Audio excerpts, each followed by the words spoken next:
Welcome to our infographic on anthrax. Our title is When the Soil Turns Deadly, and we are Group 15, Umara, Ainsley, Taja, and Bree. Anthrax is caused by Bacillus anthracus, a spore-forming bacterium that affects both animals and humans. These spores can survive in soil for decades, which makes anthrax a major concern in farming areas. The disease spreads in several ways, including inhalation, ingestion, contact with contaminated soil or carcasses, wounds, and even through insect vectors. Because the spores are so tough, they can easily move between animals and the environment. Anthrax mainly affects grazing livestock like cattle, sheep, goats, and horses, but wildlife such as deer can also get infected. Humans can become sick too, especially people who work closely with animals or animal products. Hi, so I did symptoms and diagnosis and treatment prevention. So, anthrax primarily affects animals such as cattle, sheep, goats, and horses. Some common signs can be a high fever, weakness, staggering, sudden death, and then swelling of the neck, throat, and stomach area. Respiratory issues is another one.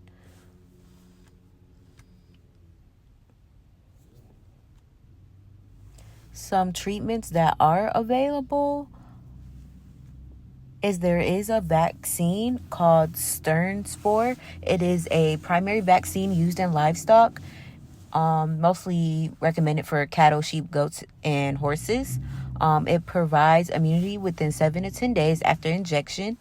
Annual boosters are recommended and should not be given to animals currently on antibiotics because it interferes with vaccine effectiveness.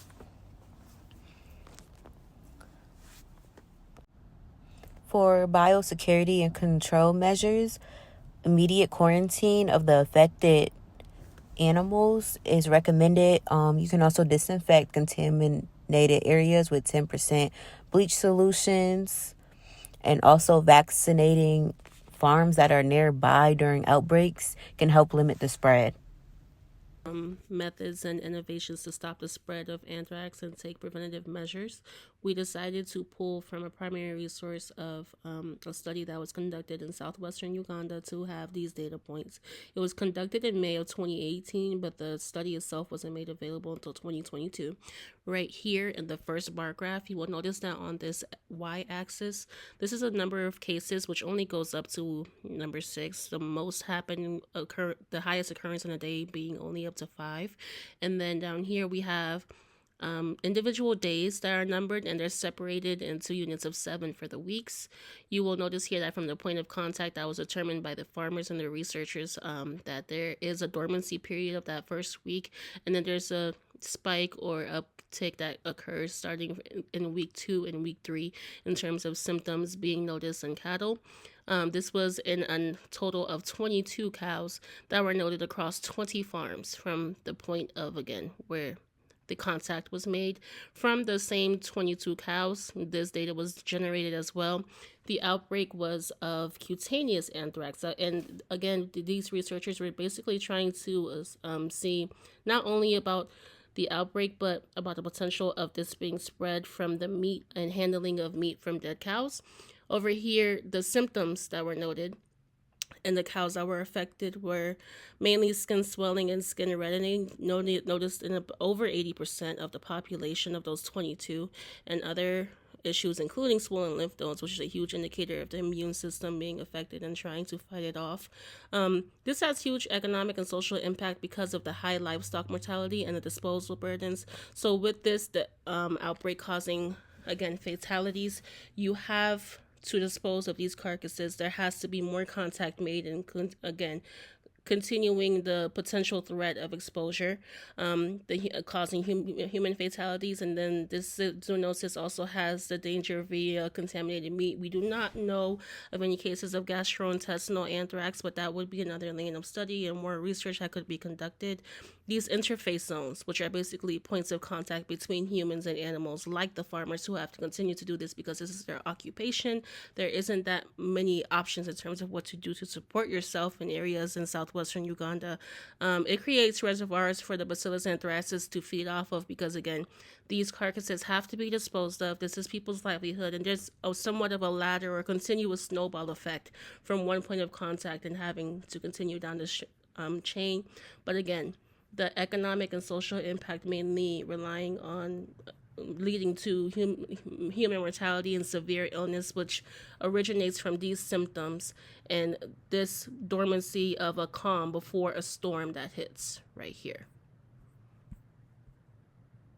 To wrap things up, I will be going over the current research and innovations for this disease. Anthrax is one of those diseases that has a history tied to biological warfare. In the early 2000s, there were the incidents of the anthrax letters that were mailed throughout the U.S., causing spores to be spread via mail to politicians and those of authority in order to spread illness and fear among citizens. Due to that, a lot of today's research focuses on both treatment and biosecurity, since livestock are usually the first to be exposed to such diseases in these sort of outbreaks. In a recent review, researchers pulled together evidence from animal studies and human cases, and it found that 3 FDA-approved antitoxins improved survival, especially when they were given early. Out of 25 human patients, 17 showed positive results. What's interesting is that they didn't consistently outperform the regular antimicrobial therapies that already existed when they were combined together. Antitoxins neutralize toxins rather than targeting the bacteria itself. So that is a limitation, which means researchers still need to figure out the best timing and what combinations to actually make the treatment more effective. Another big direction in anthrax is that research focuses on targeting the lethal factor. One of the major toxins the bacteria produces, some of the innovations involve screening small molecule compounds to see which ones can block these factors from doing its damage. These compounds are still, however, in the preclinical stage, but they're important because they could become future therapies. Another concern is safety and administration, such as hypersensitivity and anaphylaxis, so we need more monitoring. There are also operational challenges such as time and efficiency, since this treatment would require intravenous infusion, which would be difficult on a more larger scale. Overall, the research shows that while anthrax is still a real biothreat in terms of misuse, there's a lot of progress being made. Between improving antitoxin treatments and developing new inhibitors, scientists are trying to strengthen both human treatment as well as veterinary medicine to protect livestock populations from the environmental spread of spores. Thank you.